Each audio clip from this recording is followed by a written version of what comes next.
तो हेलो मेरे प्यारे दोस्तों, एक बार फिर से स्वागत है आपका अपने यूट्यूब चैनल वर्क्स वंडर्स में दोस्तों। तो दोस्तों, इस बार 2024 का जो 30% एग्जाम होने वाला है रेलवे का, उसका आज पहला क्लास है। तो पहले क्लास की शुरुआत करते हैं हम इस्टेब्लिशमेंट के इम्पोर्टेंट क्वेश्चन आंसर यानी महत्वपूर्ण प्रश्नों के साथ, जो विगत वर्षों में भी पूछे गए हैं। तो आइए शुरू करते हैं। जो लोग हमारे चैनल पर नए हैं वो सब्सक्राइब करें आपके अपने यूट्यूब चैनल वर्क्स वंडर्स को। तो सबसे पहला क्वेश्चन जो है, आज का सबसे पहला क्वेश्चन है, according to the factory act of 1948 oblique 1987, statutory canteens must be provided in railway unit having at least dash employ. तो कहने का मतलब है कि कितना रेलवे एम्प्लॉय काम करना पड़ेगा किसी भी परिसर में जहाँ पे क्या है कैंटीन हो सके, कैंटीन को लगाया जा सके, कैंटीन का प्रोविजन किया जा सके। तो टोटल 250, एटलीस्ट क्या है 250 एम्प्लॉय, 250 रेलवे कर्मचारी जो है कार्यरत करना पड़ेगा। तो वहाँ पे हम लोग क्या कर सकते हैं, रेलवे कैंटीन जो है वहाँ पे प्रोवाइड किया जा सकता है, वहाँ पे कैंटीन बैठाया जा सकता है, बनाया जा सकता है। बढ़ते हैं अगले क्वेश्चन की तरफ। नेक्स्ट क्वेश्चन है दोस्तों, फिक्स्ड मेडिकल अलावेंस यानी FMA, fixed medical allowance can be paid only to railway pensioner और फैमिली पेंशनर्स। ये पहला कथन दिया गया है, पहला जो स्टेटमेंट है वो दिया गया है, क्या है कि जो फिक्स्ड मेडिकल अलाउंस है वो किसको दिया जा सकता है, वो दिया जा सकता है रेलवे पेंशनर और उनके फैमिली को। दूसरा है, द करंट रेट ऑफ एफएमए यानी फिक्स्ड मेडिकल अलाउंस जो है इज 1000 पर मंथ। तो ये दो कथन दिया गया है और ये दोनों ही कथन क्या है, बिल्कुल सही है। जो भी रेलवे एम्प्लॉय जो है पेंशनर है, जो रेलवे एम्प्लॉय पेंशनर है, उनको और उनकी फैमिली को क्या मिलेगा, फिक्स्ड मेडिकल अलाउंस मिलता है। और उनका उसका जो करंट रेट है वो क्या है, 1000 रुपये प्रति माह है, 1000 रुपये प्रति माह है। इसमें एक शर्त है कि जो रेलवे पेंशन भोगी या पारिवारिक पेंशन भोगी हैं उनका जो निश्चित चिकित्सा भत्ता है, जो क्या है वो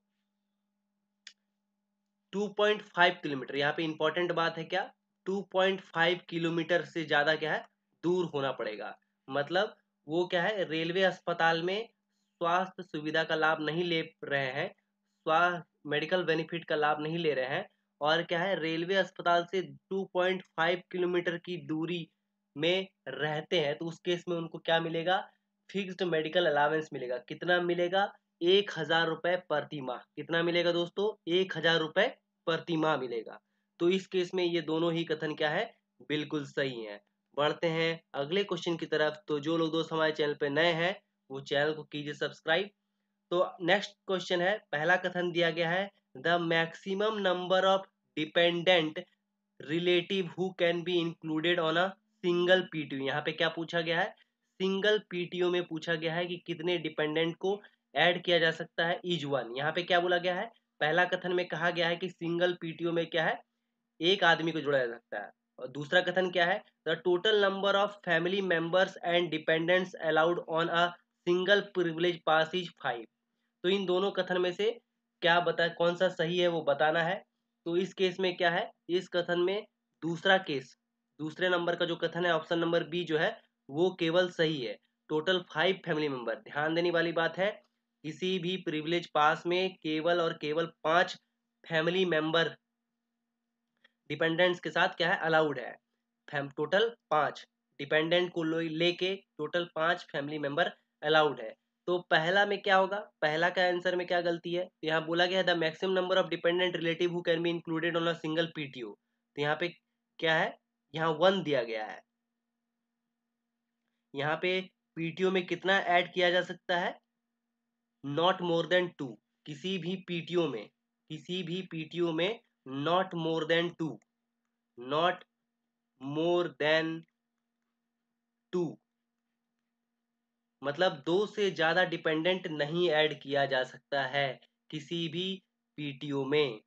तो यहाँ पे अगर 1 की जगह पे 2 होता तो ये भी कथन हमारा क्या है, सही हो जाता। चूंकि यहाँ पे 1 दिया गया है इसलिए ये हमारा कथन गलत है, ये स्टेटमेंट गलत है और स्टेटमेंट बी जो है वो सही है। बढ़ते हैं अगले क्वेश्चन की तरफ दोस्तों। नेक्स्ट है a first class A pass. A first class A pass कैसा पास बोला गया है, first class A pass also covers free travel for 1 attendant in second class. तो ये कथन पहला कथन है। दूसरा कथन क्या दिया गया है, दूसरा दिया गया है इन सच केसेस, मतलब अगर अटेंडेंट को ले जाते हैं तो attendant means a person who is a regular salaried employ of the pass holder in और हिज पर्सनल कैपेसिटी। तो ये दो कथन दिया गया है। पहला कथन में दिया गया है कि अगर कोई भी रेलवे एम्प्लॉय जो है वो ए क्लास पास लेता है तो वो क्या कर सकता है, अपने अटेंडेंट को सेकंड क्लास में फ्री ट्रेवल करा सकते हैं। क्या कर सकते हैं, पास के जरिए सेकंड क्लास में उसका फ्री ट्रेवल करवा सकते हैं। बशर्ते क्या है, इन सच केस में क्या होना पड़ेगा, अटेंडेंट जो होना पड़ेगा वो रेगुलर सैलरीड एम्प्लॉयड, मतलब उसको बराबर वेतन देना पड़ेगा उस फर्स्ट क्लास पास वाले आदमी के द्वारा, कर्मचारी के द्वारा, तभी होगा। तो इस केस में क्या होगा, दोनों ही कथन बिल्कुल सही है। फर्स्ट क्लास पास वाले व्यक्ति जो है अपने जो अटेंडेंट है उसको सेकंड क्लास में आप ट्रेवल करवा सकते हैं। साथ ही एक कंडीशन क्या है कि वो उसको रेगुलर बेसिस पे सैलरी देते हों और अपने पर्सनल कैपेसिटी में रखे हों, रेलवे द्वारा नहीं, अपने पर्सनल कैपेसिटी द्वारा। बढ़ते हैं अगले क्वेश्चन की तरफ। नेक्स्ट है दोस्तों, what is the validity of year ending privilege pass. Year ending privilege पास की वैलिडिटी कितने दिनों की होती है। यहाँ पे ध्यान देने वाली बात है, ईयर एंडिंग बोला गया है तो इसका सही आंसर हो जाएगा 5 मंथ। ईयर एंडिंग पास की वैलिडिटी कितनी होती है, 5 मंथ्स होती है। ईयर एंडिंग पास की वैलिडिटी 5 मंथ्स होती है। बढ़ते हैं अगले क्वेश्चन की तरफ दोस्तों। नेक्स्ट है, a railway servant shall be deemed to have been placed under suspension if or he or she is detained in a police custody on any charge for a period of more than dash hours। कहने का मतलब है कि वैसा कोई भी rail कर्मचारी जो क्या है पुलिस कस्टडी में कितने घंटों के से ज्यादा रहेगा, चाहे वो किसी भी कंडीशन में हो, तो उसको क्या करना पड़ेगा, सस्पेंशन समझा जाना पड़ेगा। सही आंसर है 48 घंटे। अगर कोई भी रेलवे कर्मचारी क्या है 48 घंटों से ज्यादा डिटेंड किया गया है पुलिस कस्टडी में, तो उस केस में उसको क्या करना पड़ेगा, सस्पेंशन समझाना पड़ेगा, अंडर सस्पेंशन रखना पड़ेगा। बढ़ते हैं अगले क्वेश्चन की तरफ दोस्तों। अगला क्वेश्चन है, a railway employee is entitled to a credit of 15 days LAP and 15 days LHP on 1st of the January. पहला कथन दिया गया है, पहला कथन क्या बोल रहा है कि कोई भी रेलवे एम्प्लॉय जो है 15 दिन का एलएपी और 15 दिन का एलएचपी के लिए क्या है, इंटाइटल्ड है। कब, 1 जनवरी से ही। ये पहला कथन है। दूसरा कथन है, a railway employee who has more than 300 days of LAP at credit is permitted to avail the additional credit of 15 days within next month, otherwise this will lapse. तो पहला कथन में बोल रहा है कि कोई भी रेलवे कर्मचारी को 15 दिन का एलएपी और 15 दिन का एलएचपी 1 जनवरी को ही क्रेडिट कर दिया जाता है।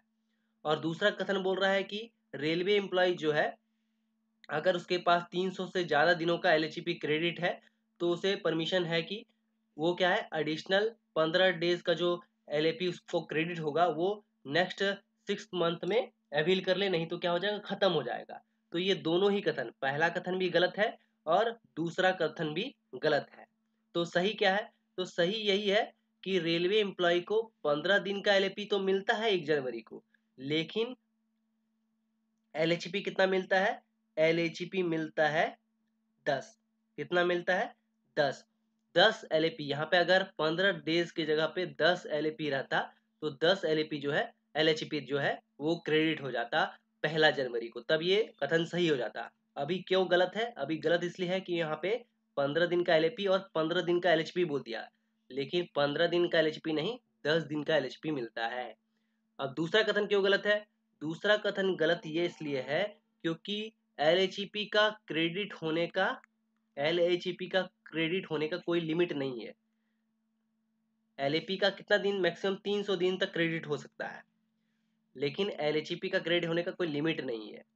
There is no limit for LHEP। और LHEP जो खास बात यहाँ पे पूछा जाता है, LHEP 5/3 डेज जो है प्रत्येक महीने क्रेडिट होता है। और साल में कितनी बार क्रेडिट होता है? 2 बार क्रेडिट होता है। एक बार जनवरी में होता है और एक बार जुलाई में होता है। बढ़ते हैं अगले क्वेश्चन की तरफ दोस्तों। नेक्स्ट है, an order of suspension of a railway servant should be reviewed before the expiry of 180 days from the date of the order.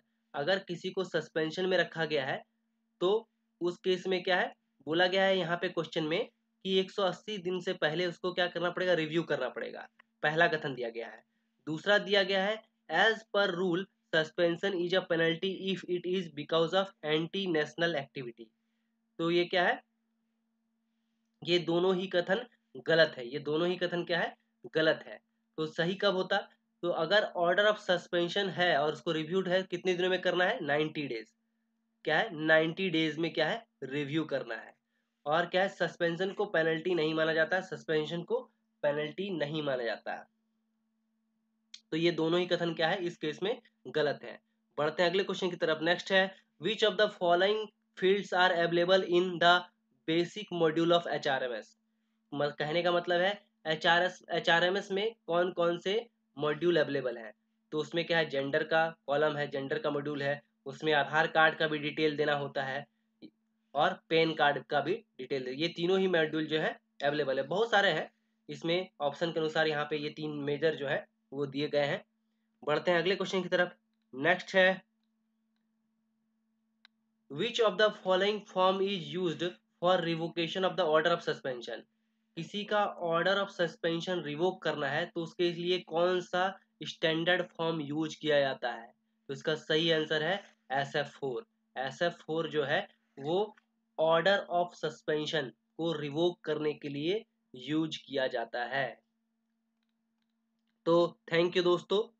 तो जो लोग हमारे चैनल पे नए हैं वो चैनल को कीजिए सब्सक्राइब। साथ ही हमारा ये QR कोड है, जो लोग हमें सपोर्ट करना चाहते हैं फाइनेंशियली वो इस QR कोड में हमें सपोर्ट कर सकते हैं।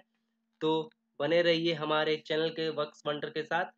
Thank you, do subscribe. मिलते हैं नेक्स्ट वीडियो में, तब तक के लिए धन्यवाद।